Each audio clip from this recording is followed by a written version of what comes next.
Magandang araw sa inyo. Siguro halos lahat nakapanood dito sa road rage incident na nangyari noong November 12 sa Angeles, Pampanga. Ito nga yung involved si Jojo Valerio, saka itong sumikat na sasakyan niya na FJ Cruiser na may number 8. Etong si Jojo Valerio, siya ay nagmamaneho nito na nagpakilala daw na anak ng congressman. Nangyari to sa Angeles, Pampanga noong November 12. Sa mga hindi pa nakapanood, pakita natin yung actual footage nung pangyayari.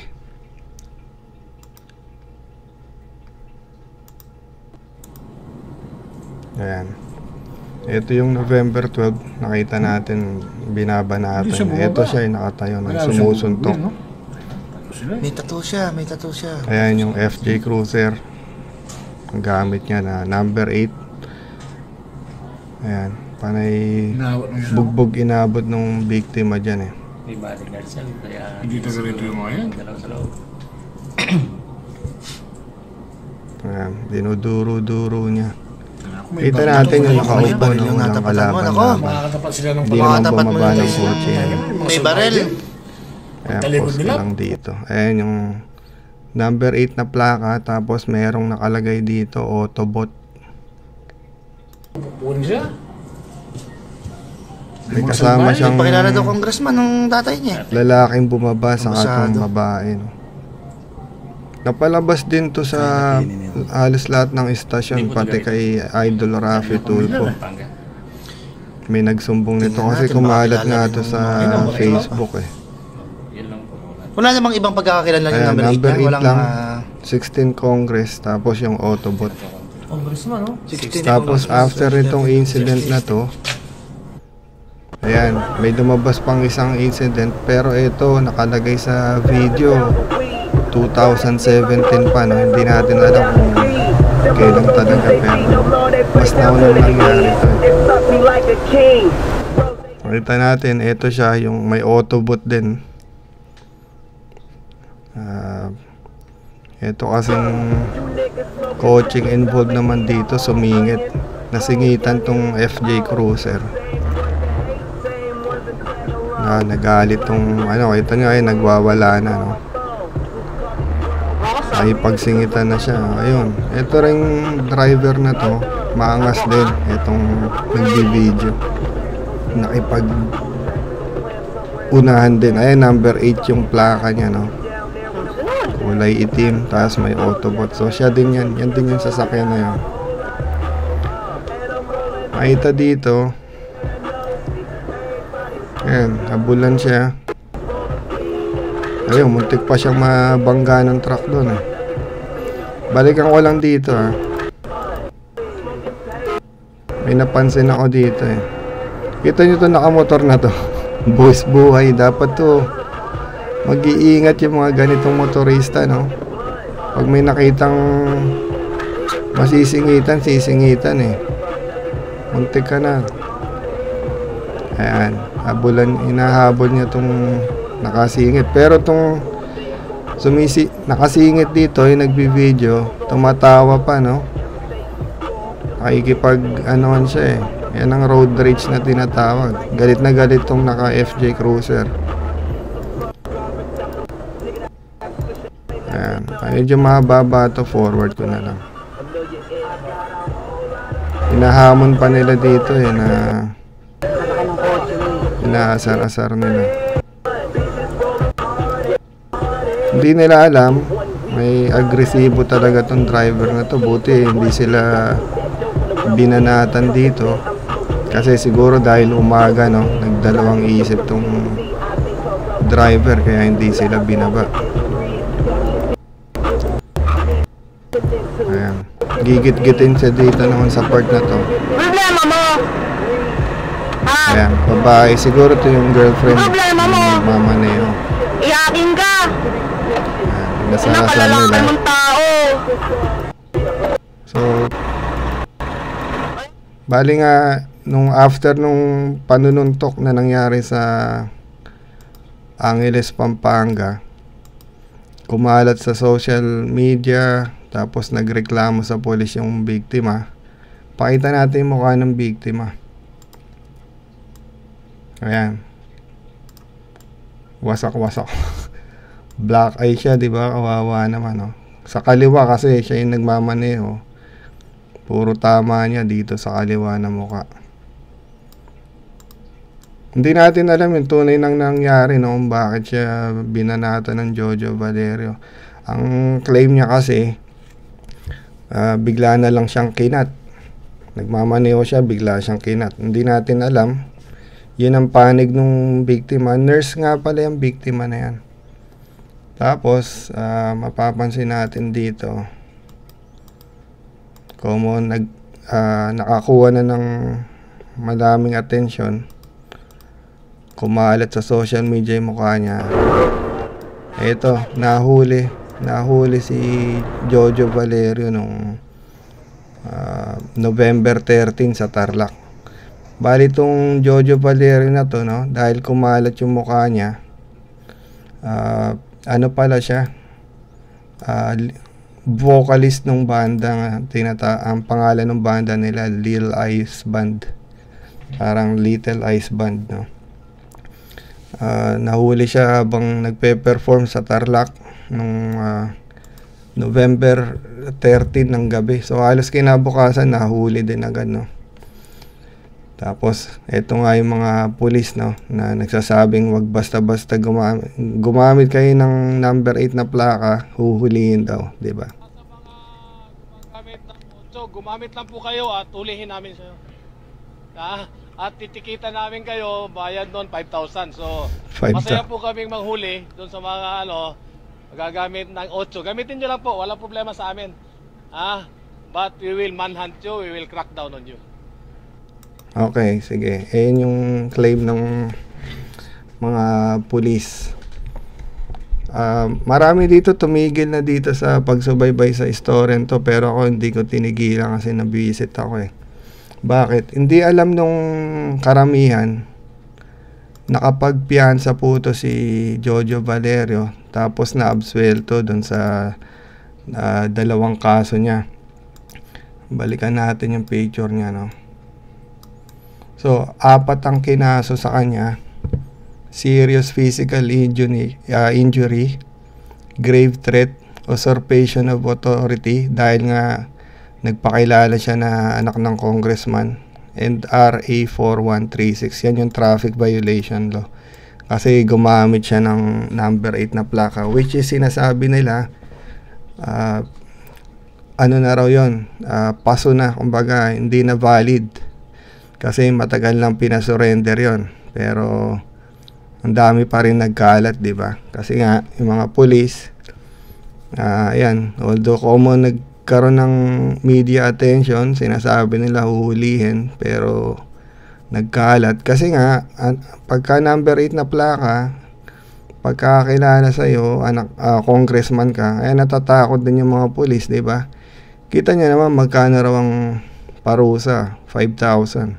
Bariyang-bariya lang yun, di ba, sa mga mayayaman, sa mga, lalo na sa mga congressman. So, eto nga, si Jojo Valerio nagpakilala na anak nitong si Angeles congressman na Congressman Lazatin. Makita natin dito si Congressman Lazatin naman nung in-interview. Ayan siya. Todo deny naman. Hindi daw niya anak yon dahil yung panganay niya raw 16 years old lang. So, marami nagduda, no? What if anak mo sa labas? 'Di ba? Baka hindi alam ng asawa mo na may anak ka sa una. O, syempre, politiko ay masira yung pangalan. Deny, 'di ba? Pero nung November 15 nga, nag-bail out tong si Jojo Valerio. Ayan yung picture niya, ng mga kumakanta siya. Kasi vocalist talaga to, no? Dito ako nainis kasi after niya makalaya, in-interview to dito sa may DZMM. In-interview nito si bakla, si Jobert, si Kuya Jobert tinatawag. Kaibigan niya pala to, no? Hindi ko mailagay yung video dito kasi pag-aari ng DOS eh. Bali, kung mapapanood niyo yung video yan, nasa DCMM channel din yan eh. Etong si Jojo Valerio, may pagkaangas din talaga magsalita. Noong umpisa nga sabi niya, susubukan ko magtagalog, no? Pero pasensya na. Pero nagtagalog naman, biyasang biyasa. Hindi ko alam kung anong ibig sabihin niya ron, no? Na parang pinapalabas niya ata ito imported eh. Pero siya daw unang nanay niya sa showbiz eh, itong si Jobert. Kung mapapanood niyo yung video, pinag-explain siya ron. Medyo may pagka-bias yung analysis ko rito. Bias to nag-i-interview eh. So anyways, para marinig naman yung panig ni Jojo Valerio, pinakinggan ko. Ito ang alibay niya, no?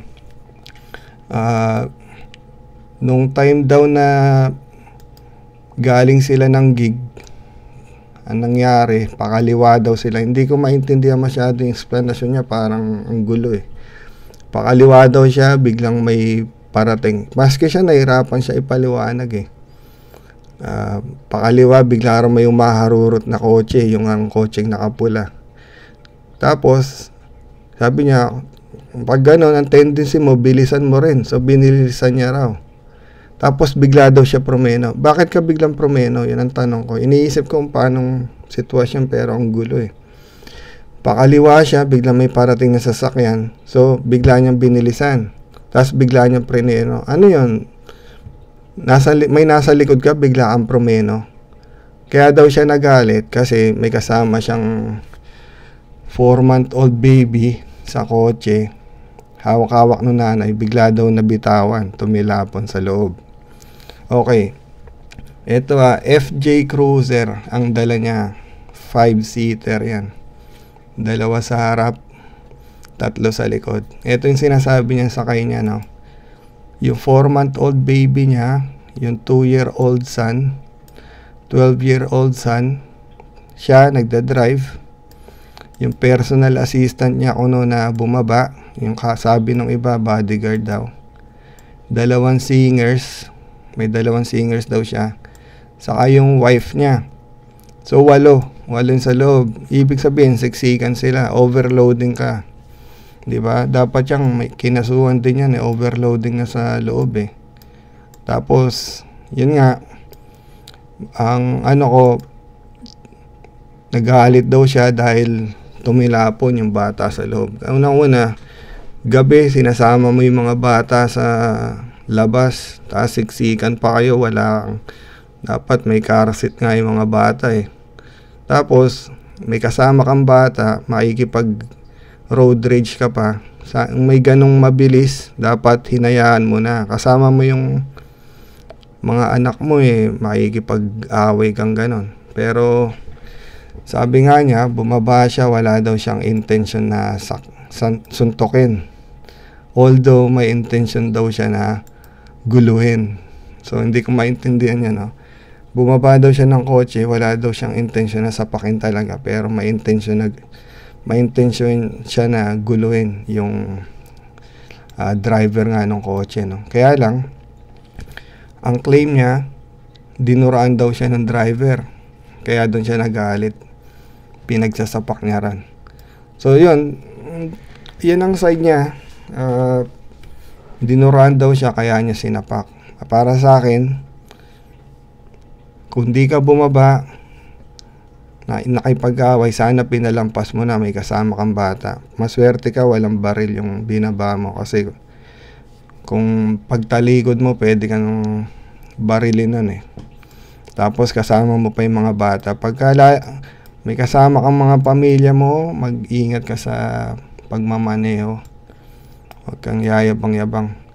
Tapos, sinasabi niya rito, masama daw loob niya kasi na-prejudge daw siya sa social media. Kumbaga, masyado siyang nahusgahan agad sa media. Kasi nga naman, mga tao nagbabase sa napanood.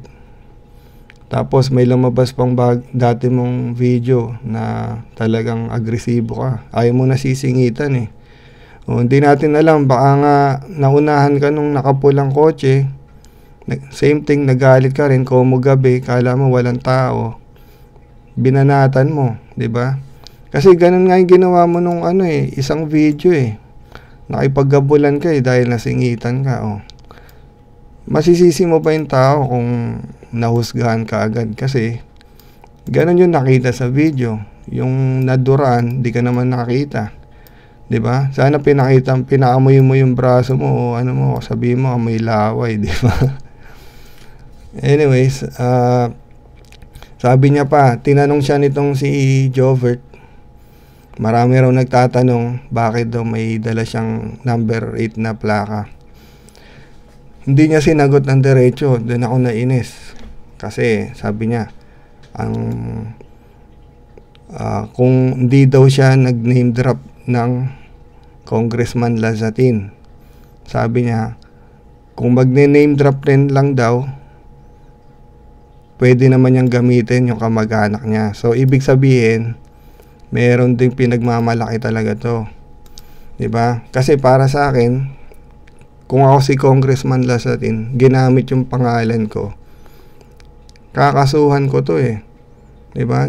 Sinisira mo yung pangalan ko eh. Ginamit mo yung Congressman Lazatin, sira ulo ka, hindi naman kita anak eh. Dapat naghahabol ngayon tong si Congressman Lazatin. So, yan ang tanong ko, bakit hindi ka naghahabol? Kamag-anak mo ba talaga to o takot ka dun sa totoong kamag-anak nito, 'di ba? Although vocalista daw to ng banda, pero nung nahuli to, nakapagpiyansa, sinabi niya legit daw yung number 8 niyang plaka. So legit means may nagpahiram sa kanya, legal daw yung number 8. Pero sabi nga nung police, dapat na-surrender na yon dati pa. Lang hindi ko maintindihan, no? Bakit? Unang-una, bakit kasi may kailangang number 8 na plaka kung kahit sabihin natin noong 2005 pa o hindi pa napapasurrender. Bakit kailangang magbigay ng ganyang plaka sa mga politiko? Ngayon, sabi nila, hindi na raw number 8 ang i-issue. Hologram stickers na lang. Bakit? Bakit kailangan lagyan yung plaka? Sabihin nyo na congressman ang nakasakay. Para hindi huliin ng mga police pagka nagka-violation sa traffic. 'Di ba? Bakit kailangan sila exempted? Ibig sabihin, may hologram sticker 'yan. O number 8 plaka niyan. Huwag niyo huliin. Hindi patas, 'di ba? Doon hindi ako sang-ayon doon. Dapat 'yun ipatigilan ni President Duterte 'yan eh. Tapos ito nga kinaiinis ko, 4 na nakaso sa kanya, yung physical injury, grave threat, abuse of authority, traffic code violation. Nakapagpiyansa po ito sa halagang 4,000 pesos. Nakalabas siya ngayon. Ngayon siya pa yung nananakot na ididemanda niya rin mga polis dahil sa maling pag-aresto. Ito lang masasabi ko sa mga driver. Etong pag nasa kalye kayo, huwag kayong masyadong agresibo. Huwag kayong, lalo na kung kayo wala naman kayong ibabad-bat. Ito, mahirap, masakit sabihin, pero kung wala rin lang kayong pera para panlaban sa mga ganitong klaseng tao, mag-drive na lang kayo ng maayos, tapos lamigan nyo ang ulo nyo. Kasi sa panahon ngayon, masakit man sabihin, yung mga nasa posisyon, mga may pera, sila tong nananalo. Kita mo, binanatan mo ka nitong biktima na to. Lumabas na sa social media. Maswerte pa kayo, lumabas sa social media to. Kasi kung hindi, wala nangyari sa'yo. Pero kita mo, lumabas na, kumalat na sa social media. Ayan, wasak-wasak ang mukha mo. Ano ang naging danyos dito sa tao? 4,000 pesos. Ngayon nakakalaya. Baka tumutugtog pa to eh. Pero ang papayo ko rin sa inyo, no, sa panahon ngayon, ang pinakamagandang armas nyo, yung camera. Kasi kahit sabihin natin na nakapagpiyansa tong si Jojo Valerio, nakuha lahat sa camera, sira na yung pangalan nito eh. Baka tumutugtog ngayon to, 3 na lang nanonood eh, baka o 2 eh, di ba? Paano natin sasabihin ng iba, mahal ng dashcam, hindi ko kayang bayaran. Lahat halos ngayon may cellphone eh, di ba? O kaya, kung kaya mo magkaroon ng kotse, dapat kaya mo rin bumili ng dashcam. Pero yung iba siguro mahal, no? Hindi kaya talaga. Ang gawin nyo, bumili kayo nung cellphone holder sa sasakyan. Tapos pag magdadrive kayo, i-clip nyo yung cellphone nyo ron. Pag magdadrive na kayo, i-take nyo yung video. Pag naarating kayo sa destination nyo, wala namang masama nangyari, i-delete nyo yung video nyo para hindi napupuno yung memory nyo. So at least that way, nagsiserve yung cellphone nyo as a dashcam, diba? Para kasi pag may ganitong sitwasyon, at least may post nyo man lang sa social media, makaganti na kayo. So para dito sa biktimang to, ang naging kabayaran sa perwisyo nangyari sa kanya, yung nasira tong si Jojo Valerio. Although cleaner niya yung name niya, no, pero nasa tao pa rin yung maniniwala sa kanya, no. So yun lang, palagi tayo mag-iingat sa kalsada. Huwag natin, lalo na yung mga nakamotor, no, nakita niyo yung nasa video kanina, singit ng singit. Kasi kung lalo na sa mga nakamotor, pag nabangga kayo, wala kayong panalo eh. Kahit sabihin nyo, hindi ko kasalanan. Okay, kasalanan nga ng bumangga sa inyo, pero ikaw, baldado ka o patay ka. Anong worst case na mangyayari lang? Sasagutin yung pagpapalibing mo. That's it, di ba? Kasi wala namang kayong insurance eh. So, palagi na lang po tayo mag-iingat sa kalsada at lalamigan natin ang ulo natin. Salamat po.